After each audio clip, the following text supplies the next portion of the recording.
prazer estar com vocês aqui de novo, uma alegria muito grande. Eu tenho certeza que esses dias de congresso vão ser edificantes para vocês. Obrigado.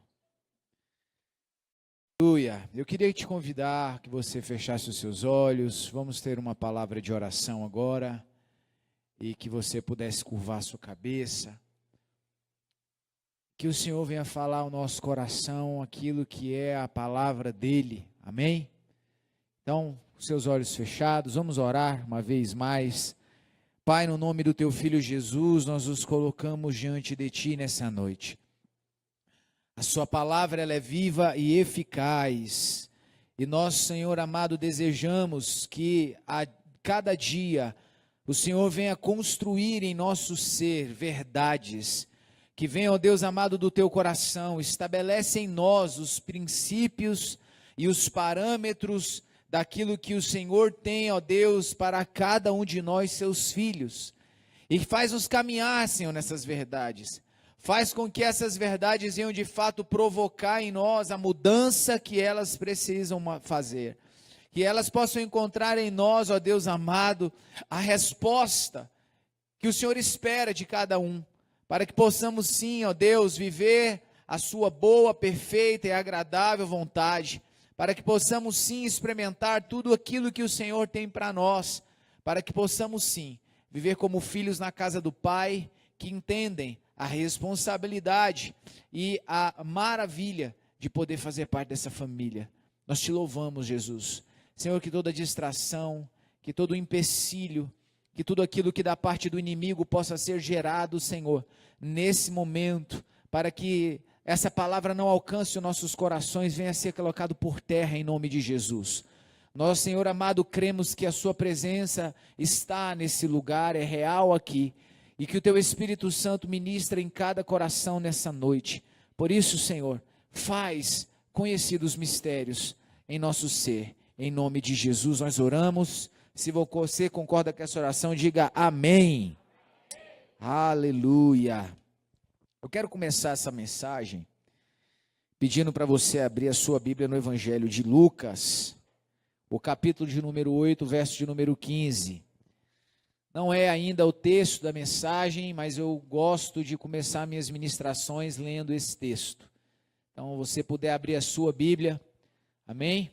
Como fui apresentado, meu nome é Igor Massal, sou pastor na cidade de Sobradinho e é uma alegria poder estar com os irmãos, amém? Estamos ali também pastoreando o Ministério Elim, no setor de mansões, para a glória do nome do Senhor. Estamos também em congresso lá, hoje e amanhã estamos em congresso de jovens, né? E deixamos a equipe lá, para poder estar com os irmãos aqui também, que é um prazer imenso. Você achou Lucas, capítulo 8, verso de número 15? Deixa eu dar para você aqui o contexto dessa palavra, para que a gente possa entender com bastante clareza o verso de número 15. Jesus aqui, ele está falando, está ensinando sobre a parábola do semeador. Logo depois dele ensinar essa parábola, ele chama os seus discípulos para dar uma explicação mais detalhada daquele ensinamento. E então nós vemos o verso 15, que é quando o Senhor ele está ensinando sobre a semente que cai numa terra boa. E é aqui que eu quero fazer nota, para você poder entender algumas coisas importantes. A palavra nos fala lá, eu vou acrescentar a palavra semente, tá? Depois o artigo A, unicamente para que você possa ter um entendimento mais claro, né? Vou ler o que está ali em cima então, ó. Mas a semente que caiu em boa terra são os que, ouvindo a palavra com o coração reto e bom, a retêm e dão fruto com perseverança. Aleluia. Diga comigo, pode voltar lá no 15.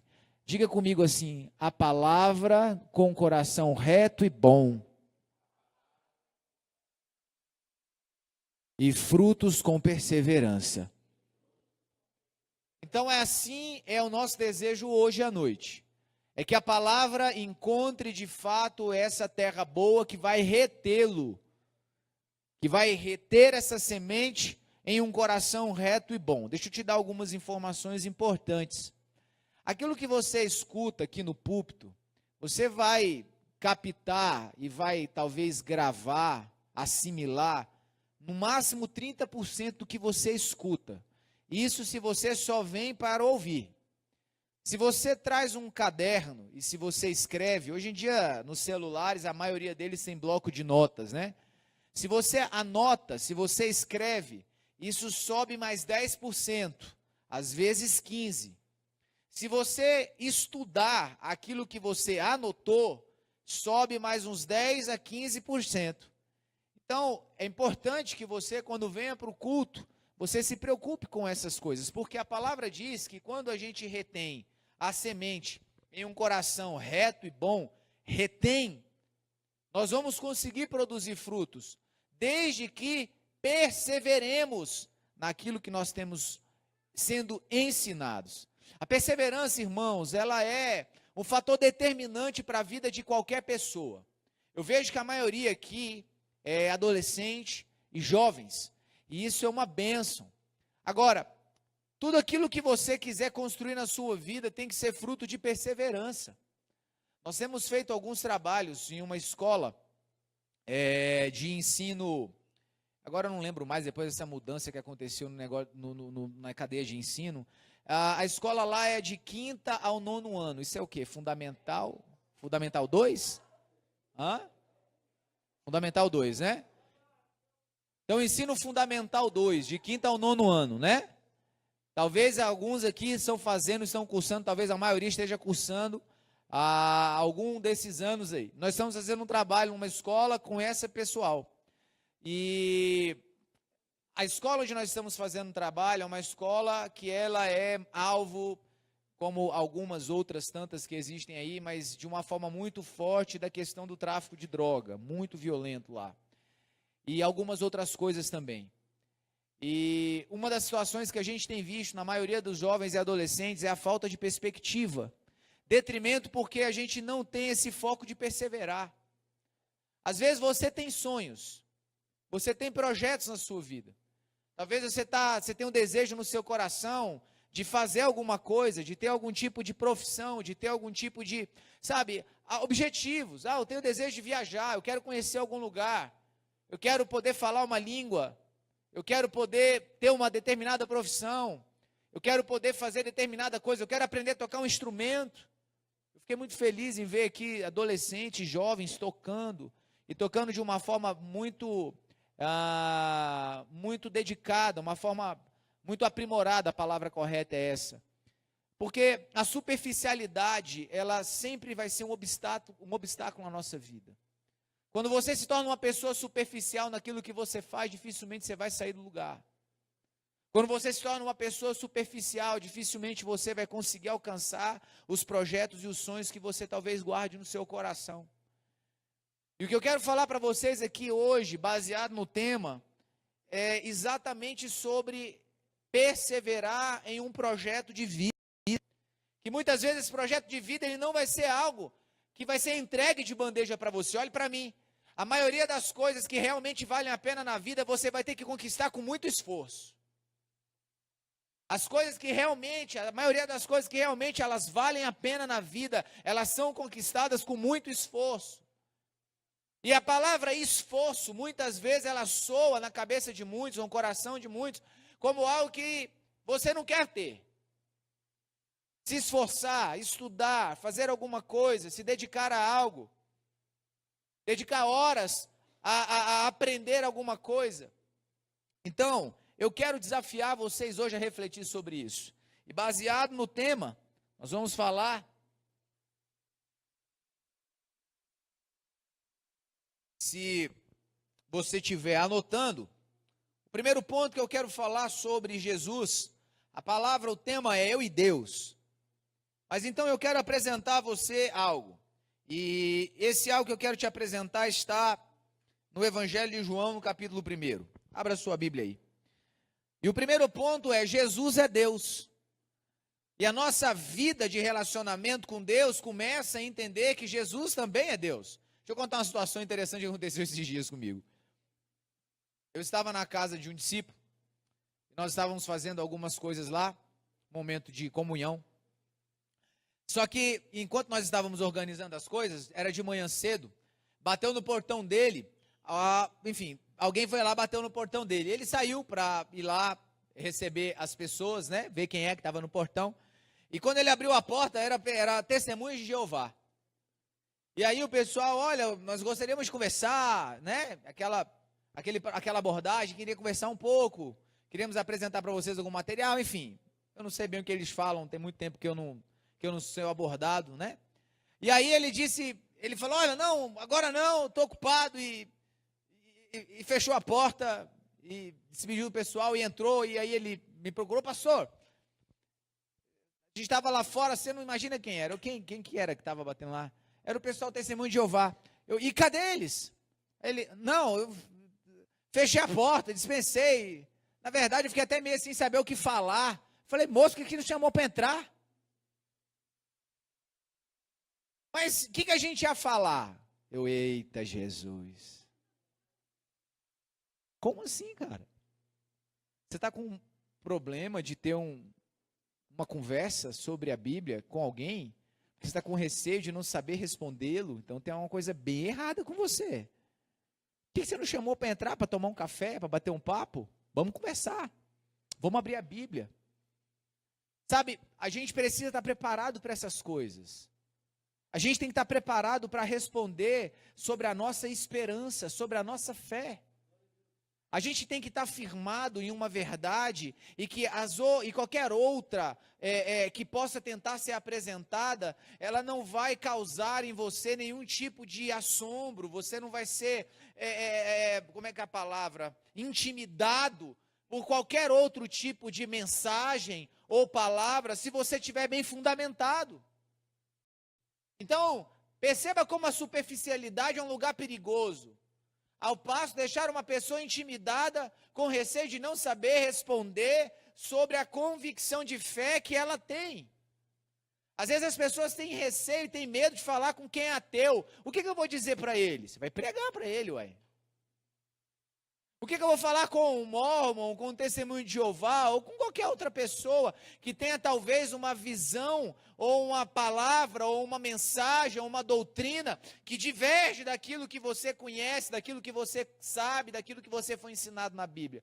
Por essa razão, você não pode ser superficial. Olha para a pessoa que está do seu lado e fala, você não pode ser superficial, meu irmão. E deixa eu dizer uma coisa para você, internet não gera profundidade, viu? A internet é maravilhosa para gerar muito conteúdo, mas ela não faz você uma pessoa profunda. Quero saber sobre batismo. Vou digitar no Google que ele sabe de tudo, né? O Google é quase convertido, porque você coloca batismo, ele tem uma série de situações lá. Mas você de fato conhece a Escritura? Você entende sobre a sua fé? E por que isso é tão importante nos dias de hoje? Deixa eu dar algumas informações para vocês aqui.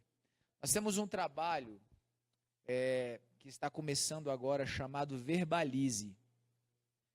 E estou fazendo um trabalho junto com alguns pastores amigos, em decorrência exatamente dessa questão de desafiar pessoas a buscarem um processo de maior profundidade. Um dos amigos nossos que está envolvido com isso é um pastor de jovens da Assembleia de Deus ali de Samambaia. Eles têm umas 10 congregações lá, só na cidade, e eles fazem alguns eventos de jovens lá que eles juntam 300, 400 jovens. Só que há alguns meses atrás, uma moça de 14 anos se suicidou. Eu estou te dando esses números para você ver que nem sempre estar num lugar onde está cheio de pessoas é igual a se sentir perto de pessoas. Uma jovem de 14 anos de idade que estava vivendo uma vida de depressão. Estava vivendo uma vida extremamente isolada, mesmo no meio de tanta gente, mas se sentindo tão só, ao ponto de considerar a ideia de desistir da sua vida. E a gente olha para situações como essa, dentro da igreja, criada na igreja, vivia dentro da igreja, mas A superficialidade é uma porta que Satanás usa para gerar engano no nosso coração. Estávamos fazendo trabalho na escola que eu te falei, a última sexta-feira que nós estávamos lá, estávamos falando sobre suicídio. Sobre, quando a pessoa se corta, como é que chama? Sobre mutilação. E logo que eu comecei a falar, a gente estava fazendo uma palestra para jovens, para adolescentes de 12 e 13 anos. Quando a gente começou a falar, eles já começaram a apontar colegas na sala de aula que fazem isso. E as razões, elas sempre são, enfim, a gente não é o foco hoje falar. Mas o que eu quero mostrar para você é o seguinte: tudo isso começa quando a gente decide ter uma vida superficial. Porque é dentro da superficialidade que o inimigo ele encontra oportunidade para gerar enganos. Pastor, você está querendo dizer que depressão é demônio? Nem sempre. Nem sempre. Nem sempre. Agora, esses enganos que vão sendo construídos no nosso coração, eles acontecem porque a gente decidiu ser superficial. A gente decidiu relacionar-se com Deus e relacionar-se com Jesus de forma superficial. A nossa religiosidade, muitas vezes, ela acaba nos bloqueando para que a gente possa sair do bom para o excelente. É bom que você esteja aqui, sim ou não? Mas seria excelente se você relacionasse com o seu Senhor. É que você participe, que você, esteja nos eventos, sim ou não? É bom ou não é bom? Mas seria excelente se você conhecesse Deus de forma pessoal. Então, muitas vezes, o nosso ambiente de religiosidade, ela é o que trava, ela é o que bloqueia a gente sair do bom para o excelente. É bom que você tenha alguém que ore por você, sim ou não? Mas seria excelente se você mesmo orasse. É bom que alguém leia a Bíblia para você, sim ou não? Mas seria excelente se você mesmo começasse a ler a Bíblia. É bom que você tenha amigos, que você tenha pessoas perto de você que vão te dar uma palavra de ânimo, sim ou não? Mas seria excelente se você entendesse que o melhor amigo que você tem chama-se Espírito Santo e ele anda com você 24 horas, 7 dias por semana. Aonde você vai, ele está com você, em toda circunstância, em todo momento, é ele que está do seu lado. Então nós temos que aprender a sair do bom e entrar no excelente. Nós temos que romper com o bom, porque às vezes a gente acostuma com o bom. O bom ele é confortável. O bom, ele causa uma sensação boa. O bom, ele traz uma certa perspectiva de que as coisas estão no lugar. E por assim ser, ele é o principal perigo para nós. Porque a gente se contenta com o que é bom. Só que Deus nos chamou para aquilo que é excelente. Amém. Amém. Diga isso para o seu irmão aí, me ajuda a pregar, fala para ele. Não se contente com o bom. Deus te chamou para o excelente. Amém. Chama alguém pelo nome aí. Isso é culto jovem, não é? Adolescente? Faz bagunça então. Chama alguém pelo nome. Dá um grito aí. Fala, ô fulano.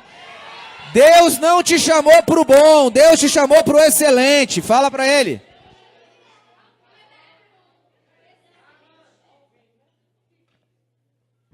Deus te chamou para o excelente. Amém? Coloca a mão no seu coração e fala assim: Deus me chamou para o excelente. Aleluia. Deus nos chamou para o excelente. Então talvez, muitas coisas da sua vida, talvez muitas dessas coisas estão sendo faladas, se encaixam com coisas que estavam no seu coração e você nunca disse para ninguém. Talvez você tenha se sentido sozinho. Talvez você tenha sido essa pessoa que tem se sentido, diminuído por causa de palavras que você escuta, de bullying, por causa de algumas ações, de algumas coisas que você vive, de algumas situações que estão ao seu redor. E aí é o lugar de tristeza que gera no seu coração esse sentimento ruim. Deixa eu lhe dizer uma coisa: Deus te chamou para o excelente. Então não permita que essa superficialidade seja o ambiente da construção de um engano que vai levar você a um lugar que não é o lugar que Deus planejou para você. Deus tem algo muito melhor. Jesus é Deus. Quem pode dizer amém? A Bíblia nos diz no versículo 1 do Evangelho de João, capítulo 1, no princípio era o verbo, e o verbo estava com Deus, e o verbo era Deus. Verso 14, o verbo se fez carne, e habitou entre nós, vimos a sua glória, a glória como do unigênito do Filho, do unigênito do Pai, cheio de graça e de ver. Quem é esse verbo? Quem é esse verbo? Quem é esse verbo? Só quem quer morar no céu agora. Quem é esse verbo? Jesus é Deus. Amém. Amém. Então nós fomos chamados para nos relacionar com esse Deus. Para nos relacionar com Deus Filho. Deus Pai, Deus Filho, Deus Espírito Santo. Um só Deus, mas com três pessoas que se manifestam de forma particular, mas tem em si a mesma essência. Então o Filho, ele veio à terra para nos ensinar sobre o excelente. O Filho foi enviado para nos mostrar o caminho que Deus estava restaurando através dele mesmo. O Filho veio para te dizer para mim, dizer para a humanidade, que o amor de Deus, ele é incomparável. O Filho veio para nos estabelecer um novo caminho, através da aliança no seu sangue. E esse caminhar com ele vai nos ensinar alguma coisa. E eu quero falar sobre andar com Jesus.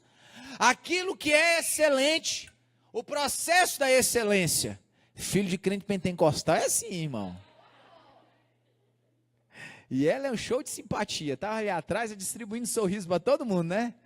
É uma graça. Amém ou não amém? Então nós somos chamados para entender uma proposta de relacionamento. Agora andar com Jesus não é algo simples. E aqui eu preciso pontuar algumas coisas com vocês. Deixa eu dizer uma coisa para vocês, irmãos. Nós temos que ser a geração que vai subir o padrão. Eu tenho dito isso onde eu tenho passado. Temos que entender que a proposta do Evangelho não é tornar a porta mais larga. O propósito do Evangelho não é mudarmos, a proposta não é mudarmos o ensino que Jesus havia dado. O que nós precisamos nos dias de hoje são jovens, adolescentes, homens, mulheres, idosos, o que quer que seja. Não existe faixa etária, não existe momento que sejam dispostos a subir o padrão. Eu tenho conversado com muitos líderes, pastores, amigos, e muitas vezes me confessam dizendo, pastor, às vezes é difícil falar de santidade na igreja. Às vezes é complicado falar sobre algumas coisas dentro da igreja. Às vezes é difícil falar sobre determinados modismos que aparecem no nosso dia a dia. Até porque, muitas vezes, essas coisas que a gente vê aí na internet, elas trazem subsídio, trazem recurso superficial, para uma mente superficial continuar se aprofundando na prática do pecado. Então hoje é um tempo onde nós precisamos rever se realmente queremos andar com Jesus, se realmente estamos dispostos e desejosos de caminhar um caminho ao lado do que é excelente. A santidade de Deus imprimida na vida de Jesus, da qual ele deseja e ele anseia que eu e você compreendamos os seus princípios, os seus valores, ela é inegociável. O quanto você ama a santidade de Deus, o quanto você ama aquilo que Deus é, o quanto você ama a integridade daquele que te tirou das trevas para a luz. Hoje nós temos visto uma geração que tem sido ensinada a pleitear, a lutar, a se manifestar. Basta passar um pouco da timeline do Facebook, a gente vai ver um monte de gente protestando sobre um monte de coisa. É ou não é? Você vai passando lá, né, o negocinho lá para baixo lá, e você vai vendo, às vezes, as pessoas com frases interessantes, com pensamentos interessantes, com ideias interessantes, falando sobre diversos assuntos, política, economia, religião, paternidade, uma série de assuntos relevantes a serem discutidos. Erotização de crianças, ideologia de gênero, escola sem partido, tantas coisas pertinentes a serem discutidas e tantas pessoas dispostas a tecer argumentos, a tecer comentários. Agora, a grande questão é a seguinte: eu li uma frase, eu conversei com um discípulo e a gente estava num momento de discipulado lá, e um jovem lá da igreja, ele disse algo fantástico, até coloquei isso lá também. Ele disse assim: olha, o teórico tem solução para os problemas do mundo. O que pega é quando você pede para ele trocar uma lâmpada queimada. Você entendeu isso? É interessante que o teórico ele tem solução para tudo. O que pega é quando ele precisa realmente fazer alguma coisa. Então, muitas vezes o que a gente vê na nossa geração é esse tipo de abordagem, é gente com ótimas ideias, é gente com ótimos pensamentos, é gente com ótimos pontos de vista, só que não tem coragem de mover um dedo para fazer nada. A gente está revoltado com a erotização infantil. Eu penso que todos aqui estão, amém ou não amém? Ou você ficou feliz quando você viu o que aconteceu lá no Sul, lá em São Paulo, nesses museus aí da vida? Você ficou feliz quando você viu isso? Alguém ficou feliz? Alguém ficou satisfeito vendo o que está acontecendo? Alguém fica feliz quando, sabe, está se propagando essa ideia, sabe, dessa ideologia de gênero? Alguém fica satisfeito com isso? Mas o que isso provocou em você de mudança real? O quanto isso fez você orar mais? O quanto isso fez você conhecer mais a Bíblia? O quanto isso fez você mudar mais o seu comportamento? Esse é o grande dilema da nossa sociedade. E isso passa dentro da igreja. Nós somos ótimos para nos identificar com causas. Eu penso que da última vez que eu vim aqui eu falei sobre a MCM. Falei. Eu acho que sim. Nós representamos uma agência missionária chamada Missão Cristã Mundial. Falei, né? E nós fazemos trabalhos de missões com a primícia de fazermos atos de justiça, de levar comida para quem tem fome, de vestir quem está nu. E uma das ações que nós temos, é o resgate de crianças que estão na exploração sexual infantil, que são comercializadas para serem vendidas a bordéis. Crianças com 12 anos de idade, que são obrigadas a manter de 20 a 30 relações sexuais por dia. Você consegue entender isso? Essa é a realidade do mundo, meu filho. Essa é uma realidade que talvez você não conhece, mas ela vai bater na sua porta um dia. É isso que acontece no mundo. Por isso que a obra de Deus não é brincadeira.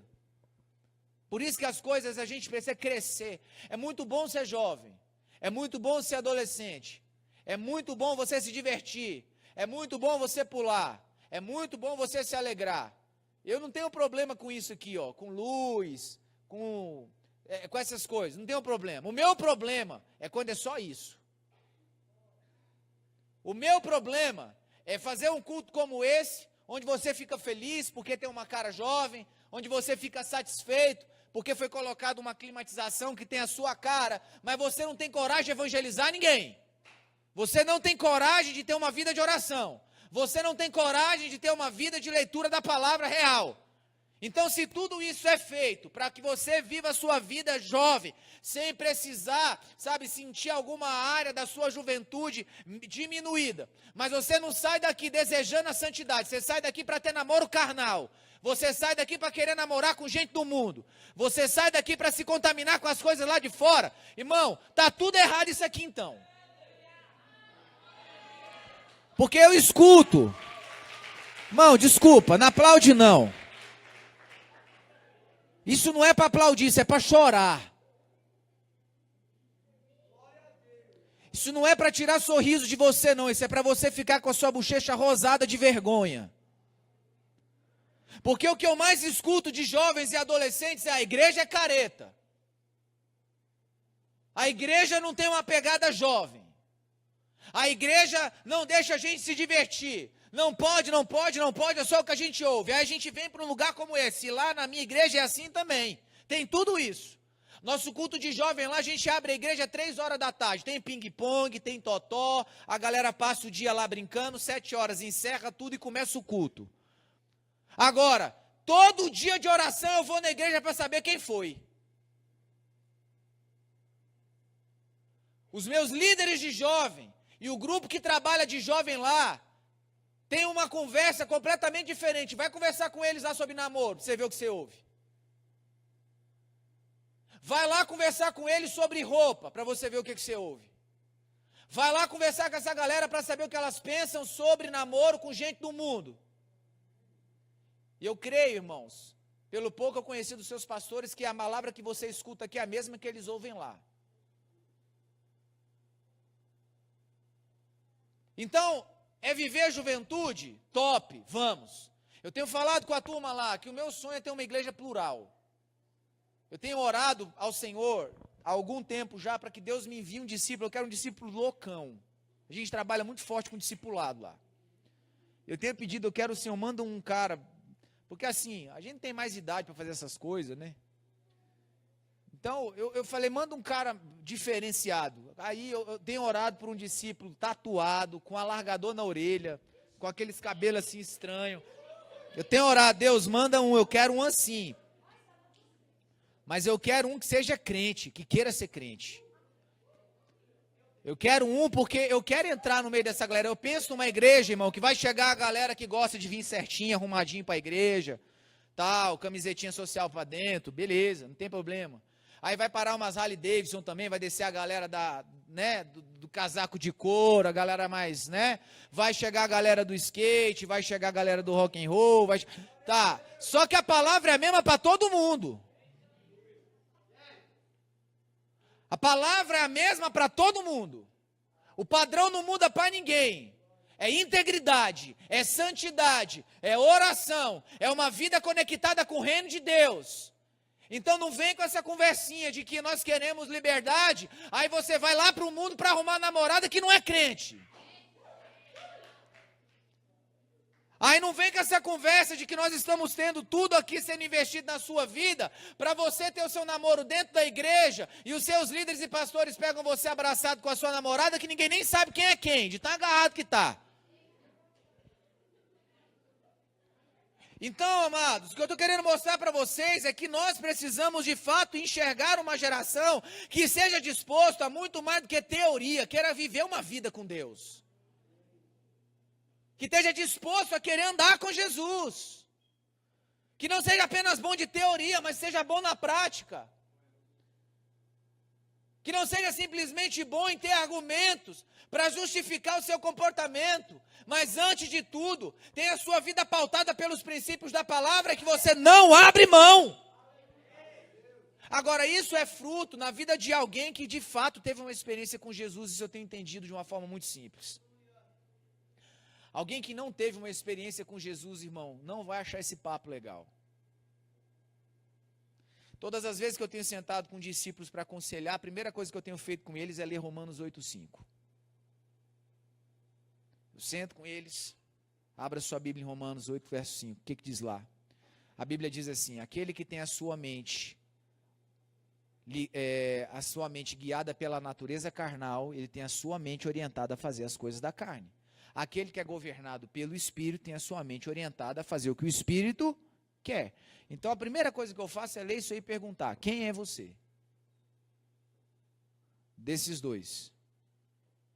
Se você for o cara que é espiritual, vai ser fácil a nossa conversa. Nós vamos sentar, você vai dizer o que está acontecendo, eu vou abrir a Bíblia, vou te mostrar os princípios, você vai obedecer. Agora, se você for o outro cara, o que você mais vai ter é argumento para o seu pecado.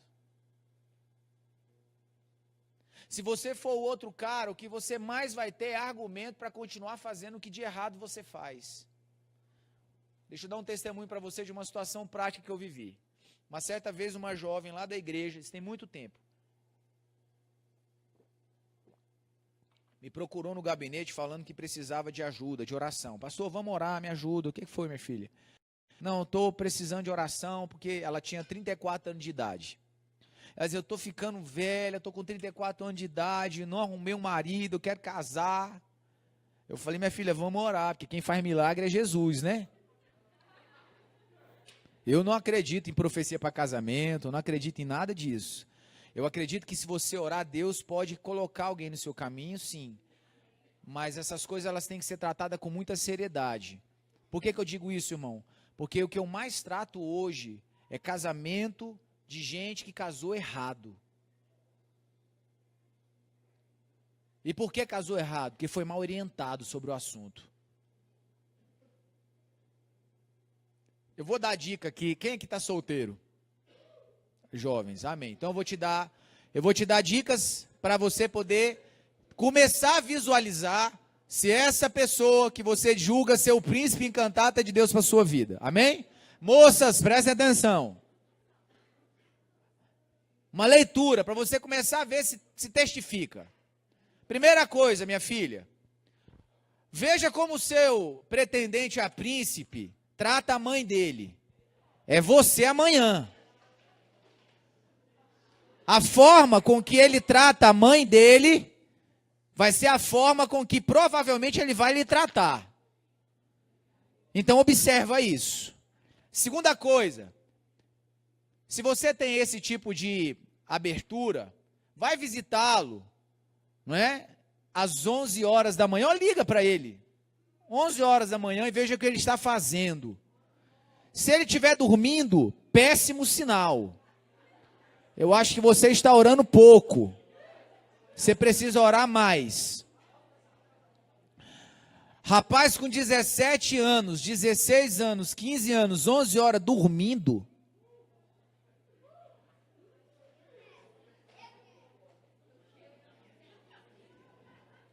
Irmão, infelizmente a nossa geração de hoje tem sido uma geração que eu tenho classificado como geração de mão lisa.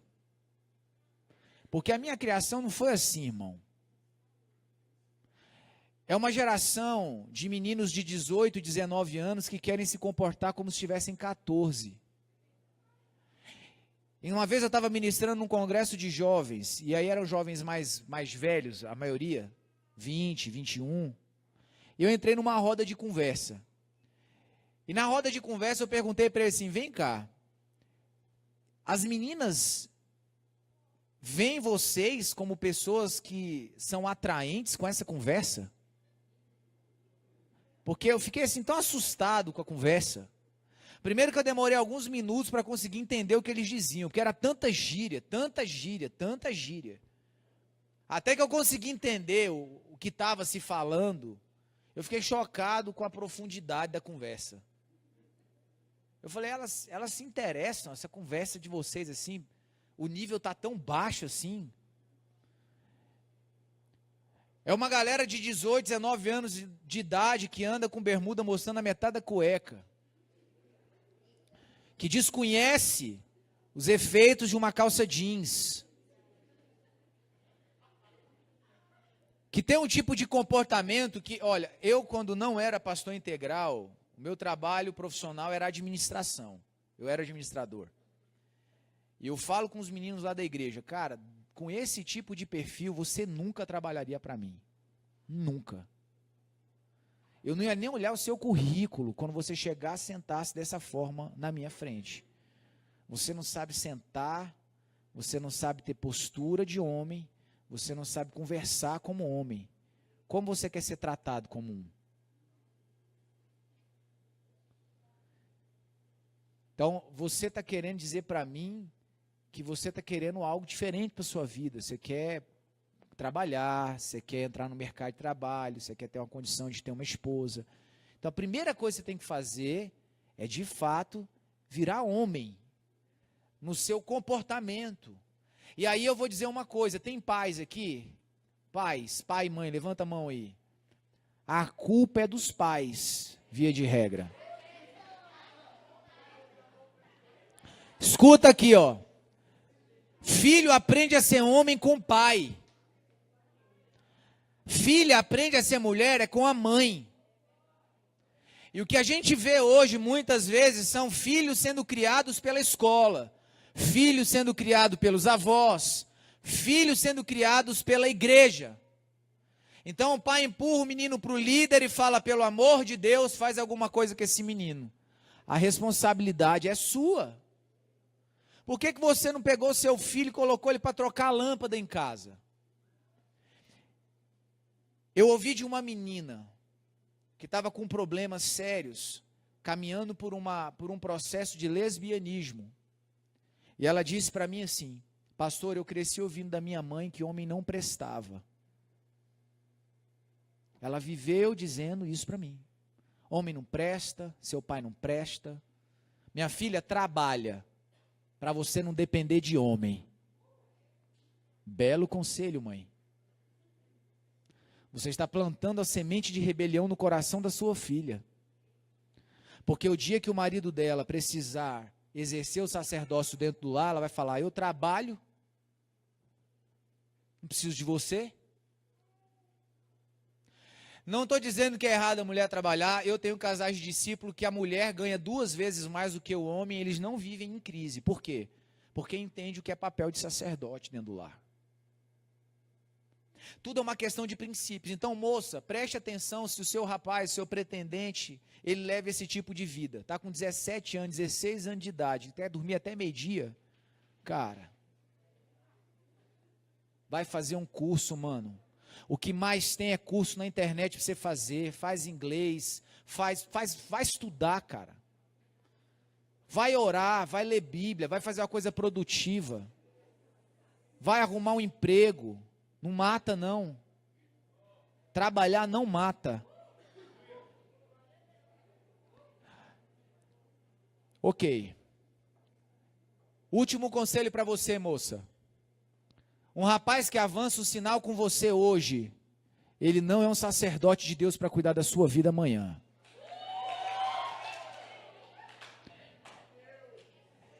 Faça essa leitura com essa pessoa que você está tendo como princípio, como pretendente a príncipe. E aí você vai saber se você realmente está no caminho certo. Vou inverter. Vou trazer para os rapazes. Rapazes, amém? Então vamos lá. Preste atenção. Quando você for visitar a sua pretendente a princesa, peça licença a ela e chegue na porta do quarto dela. Não precisa entrar. Na porta do quarto. E olhe lá dentro. Será a sua futura casa amanhã. Se você gostar do que você vê, agora, se você chegar lá e ver um cenário um pouco, eu aconselho você a refletir um pouco sobre o que você está buscando para a sua vida, viu? Segunda coisa, se você for convidado para ficar para uma refeição, perceba se a moça tem coragem de ajudar a mãe dela a lavar a louça. É uma boa observação. Terceira coisa, não busque trazer alguém para ser a sua parceira de vida, o seu corpo já é conhecido pela metade da igreja. Eu falo isso para os meus jovens. Escolha uma jovem que aprende a se guardar. Sabe aquela menina que todo mundo olha para ela e acha ela talvez sem graça, porque ela não se expõe, ela não tem essa necessidade de expor o corpo. Cara, que você seja o único da sua esposa e ela seja a única sua. Depois de alguns ajustes, a gente viu uns processos interessantes acontecer. A gente tinha jovens que decidiram parar o namoro e falaram assim, a partir de agora a gente vai fazer um voto. Ninguém mandou fazer isso. Eles decidiram fazer dessa forma. Nós vamos fazer um voto. Que o próximo beijo que a gente vai dar vai ser no altar quando a gente casar. Nós tivemos a alegria de casar esse casal há alguns meses atrás, no início do ano. Alguns outros entenderam que não podiam namorar. Não estavam preparados para isso. Então, esse ajuste de conceitos vai nos fazer, de fato, entender se nós estamos realmente decididos a andar com Jesus. Perceba que o Senhor, Ele precisa de uma geração que as suas concessões hoje não sejam as pedras de tropeço amanhã. Lembra da jovem que estava querendo orar para namorar? Buscando ajuda para encontrar um parceiro? Algumas semanas depois ela me procurou de novo no gabinete para conversar. Tinha encontrado um rapaz. Eu falei, tá vendo? Deus faz milagre na terra, aleluia. E aí, minha filha, conta a bênção. Ela, pois é, pastor, pensa num rapaz do coração bom. Aí eu, Jesus.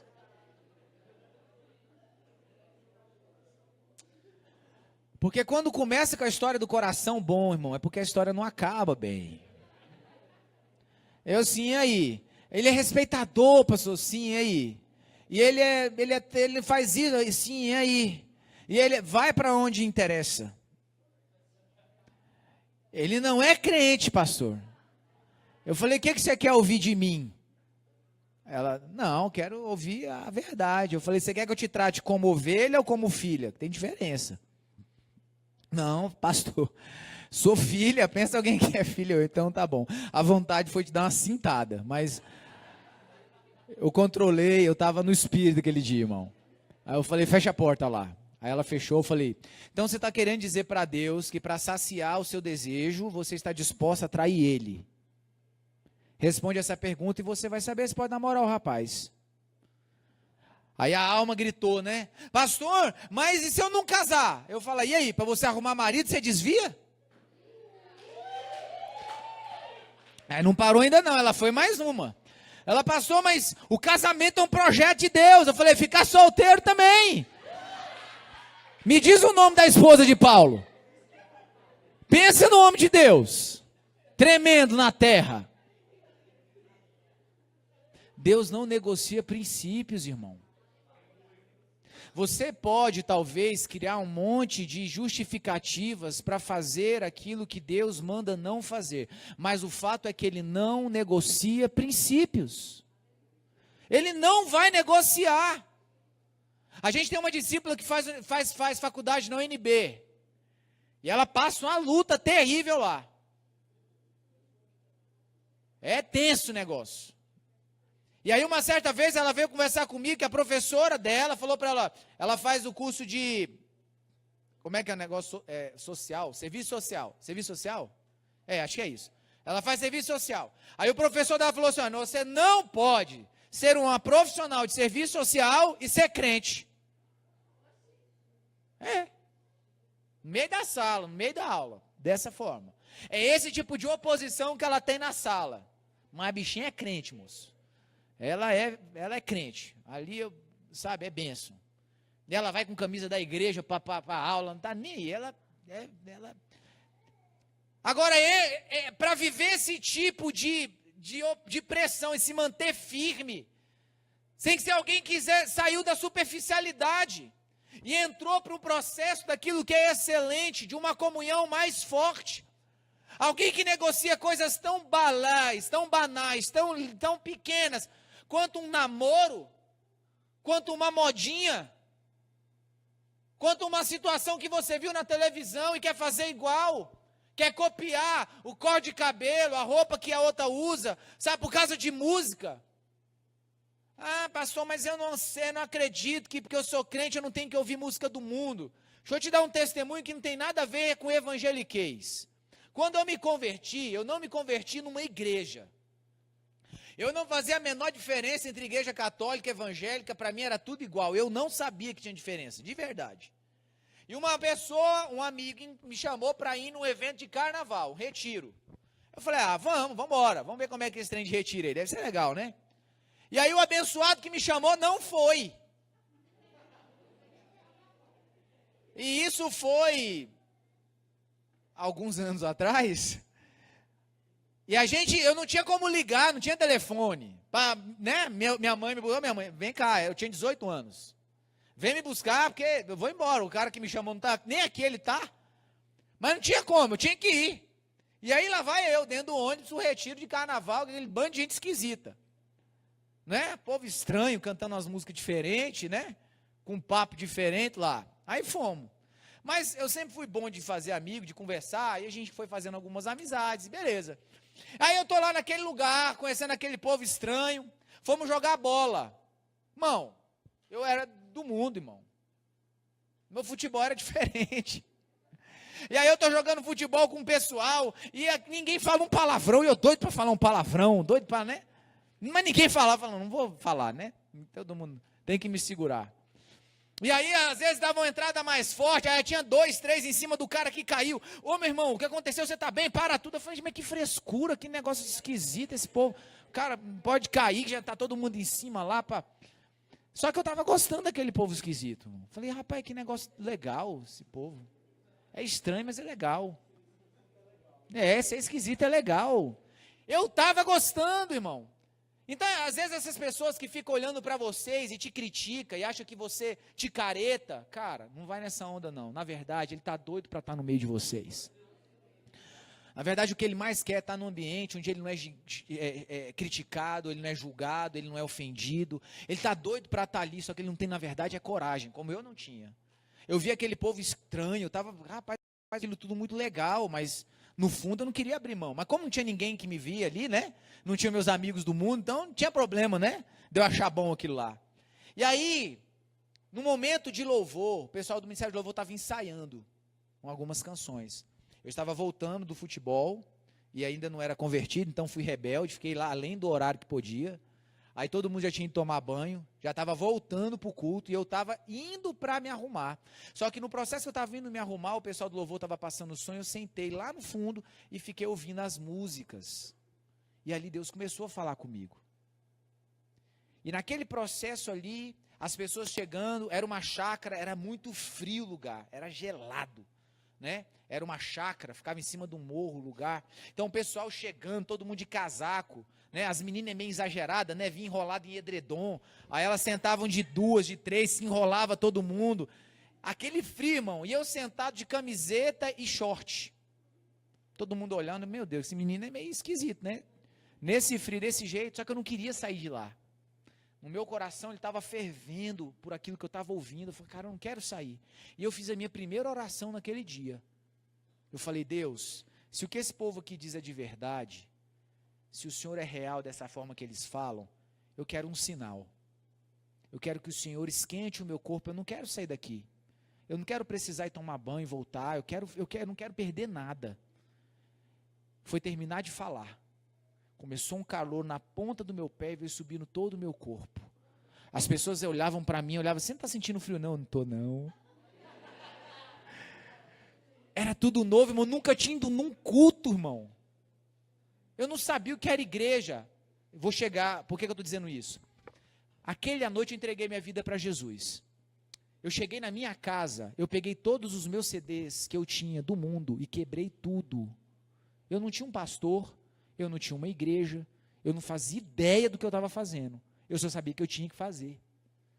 No meu coração, eu voltei para casa e falei, cara, eu nunca mais posso ouvir aquelas coisas. Essas músicas só, ou é depressiva, ou fala de traição, ou estimula a questão erótica, que atuava de uma forma tão esquisita no meu ouvido agora. As músicas que eu ouvia, elas eram agressivas, eu me sentia ofendido com a música. No fim de semana depois, eu fui sair com os meus amigos, me chamaram para ir num bar, eu morava no Guará. Cara, vamos no bar, vamos lá, trocar uma ideia, conversar. Eu falei, bora, na alta, vou tomar meu suco de laranja, mas eu vou, de boa. Aí fui com eles, sentei lá, eles pediram cerveja, eu pedi um suco de laranja, eles já estranharam. Mas como assim suco de laranja? Cara, não bebo mais. Por quê? Agora eu sou crente. Mas como assim você é crente, cara? Qual a sua igreja? Não tem igreja não, mas eu fui num acampamento e agora eu sou crente, cara. Deus é real. Aconteceu uns negócios muito loucos comigo lá, cara, é real esse negócio. E agora eu sou crente. E aí eles começaram a falar como foi o carnaval deles. Que pegou não sei quem, que fez isso, que fez aquilo. Eu ficava olhando assim para os lados para ver se não tinha ninguém ouvindo. Eu estava com vergonha do que eles estavam falando. Eu não sabia o que estava acontecendo comigo, porque em outra, há 2 semanas atrás, eu estava falando a mesma coisa. Mas agora só o ouvir já me ofendia. O que eu fiz? Paguei meu suco e fui-me embora. E nunca mais voltei lá. Então não tem nada a ver de coisa de religiosidade, de coisa de igreja, irmão. O Espírito Santo falou para mim, eu não tinha pastor, não tinha igreja, não tinha nada. Eu fui no culto uma vez, num acampamento de carnaval, ninguém falou disso lá, a palavra veio, eu me converti, voltei para casa e acabei com aquilo tudo. Eu voltei para casa e falei, agora eu não bebo mais, agora eu não vou ouvir música do mundo mais. Então assim, tudo ficou novo. Eu tive que buscar uma igreja para o pessoal poder me ensinar como fazer para ser crente. E assim foi. Eu decidi andar com Jesus, não de forma superficial. Amém? Deixa eu pontuar 2 coisas para você aqui, para a gente caminhar para o fim. A primeira que eu quero falar é o seguinte. Abra sua Bíblia aí em Mateus, capítulo 8, verso 27.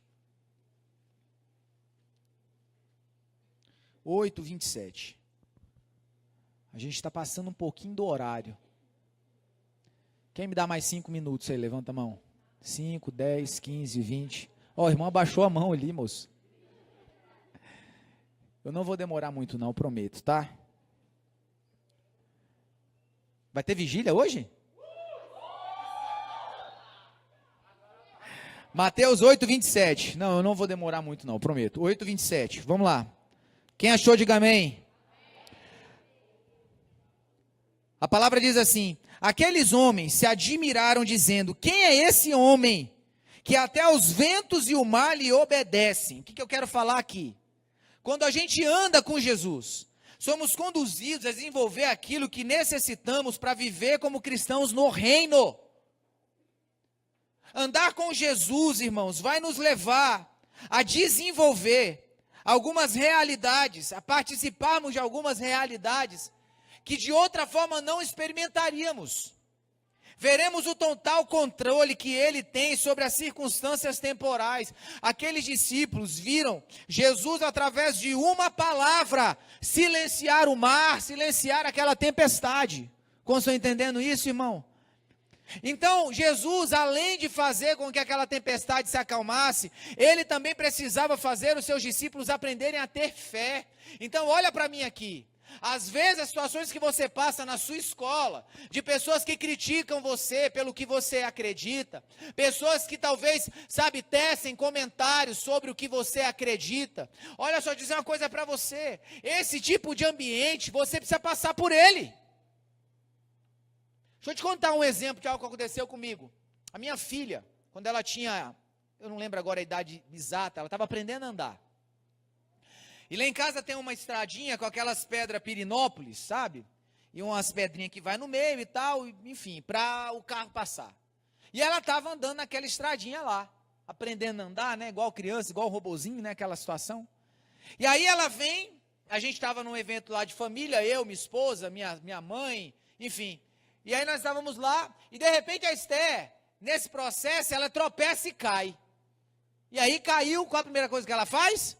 Chorar. Logo a minha esposa levanta, né, desesperada, meu Deus do céu, minha mãe também, vamos lá acudir a menina. Eu falei, opa, para todo mundo, stop, senta todo mundo. E aí eu comecei a olhar para Esther, minha filha, falei, filha, levanta. Ela estava tipo a alguns metros de mim, assim, onde, essa irmã, levanta a mão, irmão, você, onde ela está ali, ó. Essa era a distância. Eu comecei a olhar para ela e falei, filha, levanta, pode levantar, foi nada não, levanta. E ela chorando ali naquela, né, olhando para a gente, tipo, alguém me socorre, pelo amor de Deus. E eu, não, vamos, levanta. E ela levantou, né, daquele jeitinho, e aí veio andando para o nosso lado, né, com aquela carinha assim, meio de choro ainda. Aí ela veio para mim, eu peguei ela, tirei o pozinho que estava no joelho, olhei para ver se tinha ralado alguma coisa, nada, tudo superficial. Falei, pronto, foi nada, pode seguir a vida. Vamos embora. Vai lá, cai de novo, levanta, é assim a vida. O nosso Pai é assim conosco. Muitas vezes a gente acha que o nosso Pai tem que nos livrar de todo tipo de problema que a gente às vezes se envolve. Então, às vezes, você está lá na sua escola, sendo criticado, porque você decidiu viver não só ser alguém que vem na igreja, mas você decidiu ser crente de verdade, ser cristão autêntico. E as pessoas criticam você e você pensa, Deus, por favor, me ajuda. Não, às vezes você tem que passar aquilo ali. Ali Deus vai estabelecer algo em você, vai te ensinar a ser mais forte, vai te ensinar a ser mais convicto, vai te ensinar sobre fé.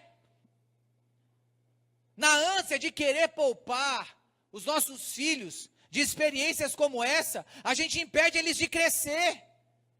Irmãos, não é à toa eu ver pais fazendo isso, falando o seguinte discurso: não, meu filho eu passei por tanta privação, eu passei por tanto problema, eu passei por tanta coisa quando era criança, agora meu filho vai ter tudo. Não, não faça isso. As privações que você passou forjaram seu caráter. Então, você também tem que ter o seu forjado. E às vezes, algumas privações, elas são importantes ter. Há tempos atrás, estava uma boneca na moda, e a boneca custava quase R$1.000. Aí começou a Mondinha lá em casa, vamos comprar a boneca de R$1.000 para ela. Eu falei, jamais. Nem se tivesse. R$1.000 a boneca? Onde já se viu isso? Ela precisa aprender a passar por frustrações, porque assim é a vida. E o dia que ela for numa entrevista de emprego, e o entrevistador disser não para ela, aí ela nunca mais vai querer voltar em outro, porque ela nunca ouviu um não na vida. Então ela vai ouvir dentro de casa o primeiro: minha filha, você não vai ter essa boneca. Vamos superar isso. Vamos superar isso. Então muitas vezes você vai passar por situações de privação no seu onde você estuda, na sua casa, na sua família, na sua rua. E precisa passar, precisa aprender a ouvir não. Precisa aprender a passar por situações onde as pessoas vão te criticar, vão te julgar, e isso não vai fazer você se sentir menor. Onde talvez você vai ouvir comentários sobre a sua fé, e isso não vai diminuir você. Onde você vai ouvir pessoas questionando o seu comportamento, a sua conduta, igual a gente ouve os jovens falar. Pastor, lá na minha escola, na minha sala, todo mundo já pegou alguém. E quando eu falo que eu nunca peguei ninguém, aí todo mundo pega no meu pé. E eu falei, e aí, como é que você fica? Você está abaladinho por causa disso? Ele falou, não estou não, estou firme. Eu falei, amém, é isso mesmo. Você não tem que se sentir intimidado pelo errado. Ainda que você seja o único lá. Você não pode se sentir intimidado pelo aquilo que é falho, por aquilo que é errado. Você tem que ter convicção da sua chamada, do caminho que você decidiu andar. Jesus queria estabelecer fé no coração dos discípulos. Por isso ele levou eles para andar de barco. E ali veio uma tempestade, eles acharam que iam morrer. Mas então Jesus se levanta com uma palavra, ele faz silenciar o mar. Ele estava ensinando os discípulos sobre fé. Ele estava ensinando os discípulos sobre crer. E talvez Deus está querendo ensinar você, jovem. Está querendo ensinar você algumas lições. Ensinar você a lidar com esse tipo de situação e não se sentir diminuído. Não se sentir, chateado. Pastor, estou tão cansado de sair a 3. Quem já saiu a 3 aí? Quem sabe o que eu estou falando aí? Pastor, eu estou tão carente. Deixa eu responder uma coisa, meu filho. Filha e filho. Você não vai resolver a sua carência arrumando um namorado. Você vai resolver a sua carência relacionando com Jesus. Nunca queira arrumar alguém porque você se sente carente. Problema de carência é problema na alma. Você tem que ir para Cristo. O momento de você procurar alguém é primeiro. Procura-se alguém quando você está preparado para casar. Você trabalha? Você trabalha? Se aparecer um abençoado lá em casa um dia, Jesus vai voltar antes disso, né? Em nome de Jesus. Mas se um dia aparecer um abençoado lá com essa conversa, a primeira coisa que eu vou querer saber é o seguinte: meu filho, você ora pelo menos quanto tempo por dia? Vamos entender essa realidade. Segundo, você está pegando dinheirinho do seu papai para poder comprar sorvete para minha filha? Porque se for, amiguinho, meia volta, vou ver. Quando você virar homem, quando você tiver o seu dinheiro, porque namoro é preparar para casar. Irmãos, esses dias atrás, lá na igreja isso, acontece uns trem também interessantes lá. A menininha de 12 anos de idade falando que queria namorar. Eu quase bati nela, sério. Faltou pouco, irmão. Eu falei, não. Aí depois eu olhei para ela e falei, não, já sei quem que tem que apanhar aqui, não é você não. Vai lá mandar chamar seu pai. E aí eu bati. Por quê, irmão? Deixa eu te falar uma coisa aqui, olha, eu sou pai de menina. Talvez tenha um pai de meninas aqui, né? Se você não der amor e atenção para sua filha, sempre vai aparecer um atribulado para fazer. Então, a carência afetiva da menina muitas vezes é dada, na maioria das vezes é dada pela ausência do pai. E a mesmo passo que a carência no menino, geralmente ela é gerada pela ausência da mãe. Então, se você é pai de menina, leve sua filha no cinema. Eu faço isso. Leve ela para tomar sorvete. Eu levo a Esté para tomar açaí, não levo a mãe dela não, levo ela, vamos embora. Hoje é nós dois. Amanhã é dia disso, por falar nisso. Amanhã nós vamos para o parque. Se você não fizer isso, se você não entender que é sua responsabilidade cuidar dos seus filhos, Satanás vai entrar. Com certeza, irmão. Muitos rapazes com comportamento afeminado dentro da igreja, é porque o pai desse menino foi ausente. Eu tenho conversado com o Ministério de Homens por onde eu tenho ido. Cara, ao invés de vocês ficarem fazendo só evento para homem, pega esses meninos da igreja, leva eles para uma chácara, manda comprar 1 milheiro de tijolo, cimento, areia lavada, brita, manda descarregar lá e lhe ensina essa garotada toda a pegar no concreto. Mexer massa. Vamos construir esse muro. Vamos levantar um muro. Para quê? Porque eu estou mandando. Vamos fazer muro. Mexer massa. Aprender a trabalhar, meu filho. Aprender a criar calo na mão. Aprender a tomar atitude, fazer coisa. Vamos ensinar como é que troca uma lâmpada. Menino de 17 anos na cara que não sabe trocar uma lâmpada em casa. Que não troca uma torneira. A culpa é do pai. Nós temos que ensinar os meninos a serem homens. Teve uns dois lá na igreja que algumas semanas atrás eu peguei para conversar. Eu falei, a próxima vez que eu vi vocês aqui na igreja de calça de tactel, dessas calças apertadas que parece que, sabe? Se aparecer aqui com essa calça, vocês vão apanhar. Não. Porque o processo do discipulado, ele tem que promover esse tipo de relacionamento. Não, cara, não é assim não. Vamos lá, vamos alinhar as coisas. Já está na hora de sair dessa fase aí. É legal ser adolescente, jovem, um dia que vai jogar uma bola, um dia que vai fazer um esporte, cara, mas todo dia não, mano. Já tá bom, você já cresceu, já está na hora de virar homem, de comportar igual homem, falar igual homem, se vestir igual homem. Como estão entendendo, irmãos? Então, algumas ações da parte de Deus, elas vão ser construídas assim. Já tá bom, não vou falar mais não. Fica de pé em nome de Jesus. O horário já está avançado, já tá legal. Eu sei que amanhã vocês vão ter mais ministrações. Agora eu quero dar uma palavra para você hoje. Deixa eu dizer uma coisa para você aqui. Tudo aquilo que o Senhor fala conosco, Ele espera de nós uma resposta. E muitas vezes dar algumas respostas vai ser um desafio grande para nós. A Bíblia diz que há uma direção de algo que Paulo escreve para os jovens. Há uma direção de uma palavra direcionada aos jovens porque eles são fortes. E de fato são. Olhem para mim, por favor. Amanhã vocês vão estar frequentando universidades. Alguns já estão. Amanhã vocês vão estar em diversas áreas profissionais da nossa nação. Vocês não são o futuro da nação. Já é uma frase meio piegas, não gosto disso, mas vou falar só para dar o raciocínio. Vocês não são o futuro, vocês são o presente. Vocês sabem disso. Porque essa história começa a ser mudada agora.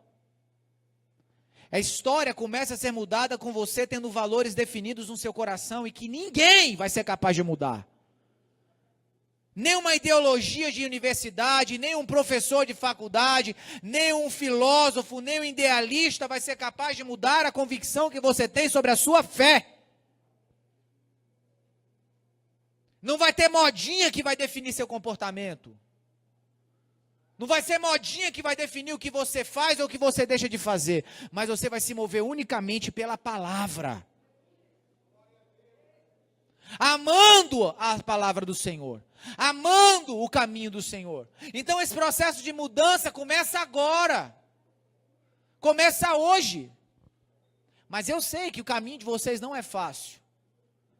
Eu sei que o nível de ataque contra a vida de vocês, contra a mente de vocês, contra o coração de vocês é muito grande.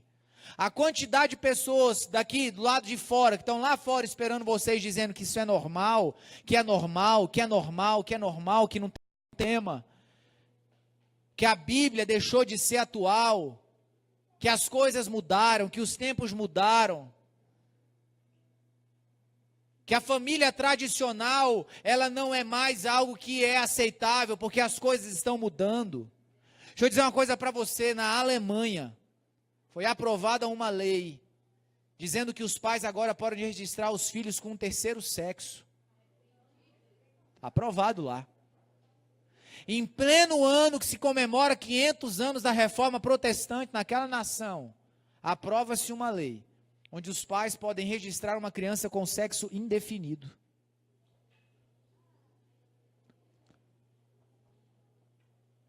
É esse tipo de mentalidade que tem sido importada para a nossa nação. E quem vai parar isso, irmão? A igreja. O poder de Deus, através da sua igreja, através de você. Como? Acreditando na palavra, temendo a Deus, desejando ter uma família dia dentro dos princípios da palavra e da verdade. Onde vão estar os jovens que amanhã vão estar nesse mesmo congresso, ou em outros, podendo pegar o microfone e testemunhar: eu casei virgem. É possível. É de Deus. A minha esposa, só eu conheço. Ela só conhece a mim. Ó, que lindo, irmão. Dá até para falar em línguas agora.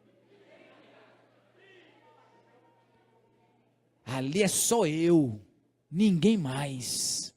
Onde vão estar os jovens que vão encher a boca para falar que não passou na mão de 10, de 15, de 20? Não, eu sou uma mulher de um homem só.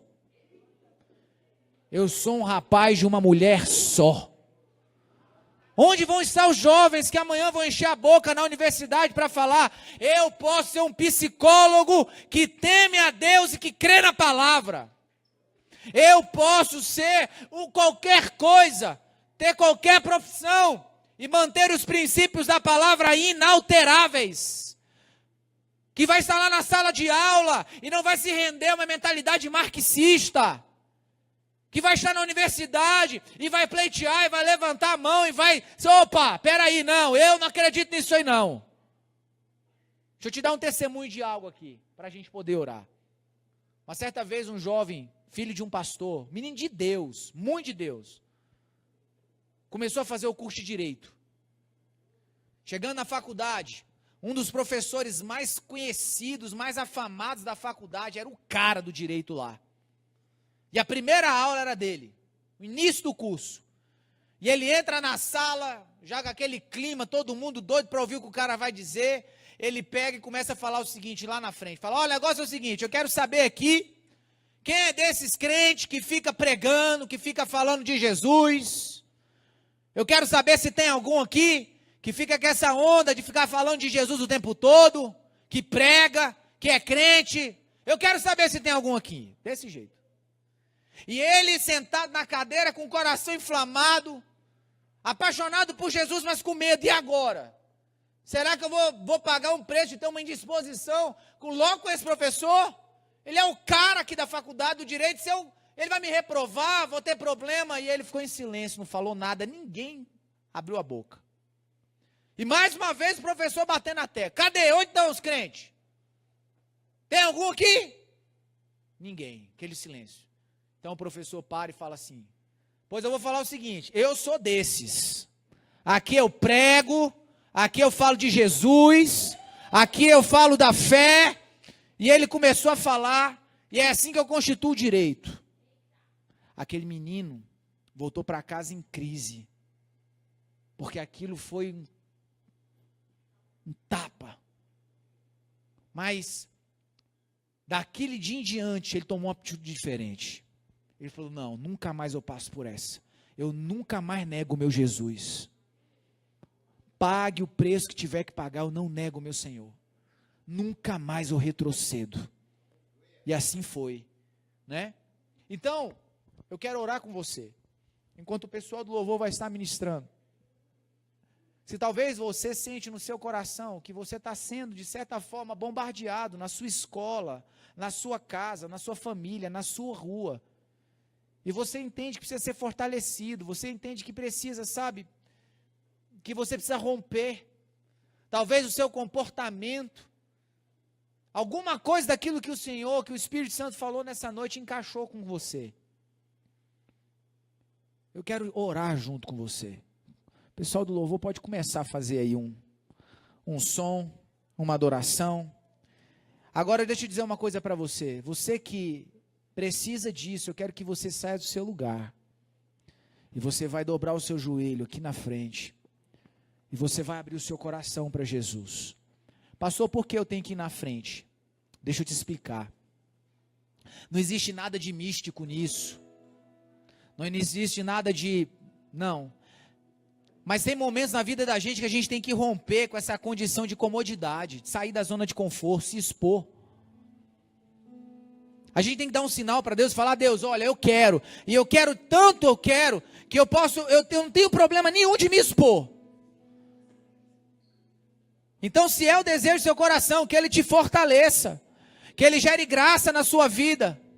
Pastor, eu estou sentindo constrangimento lá no meu trabalho, na minha escola.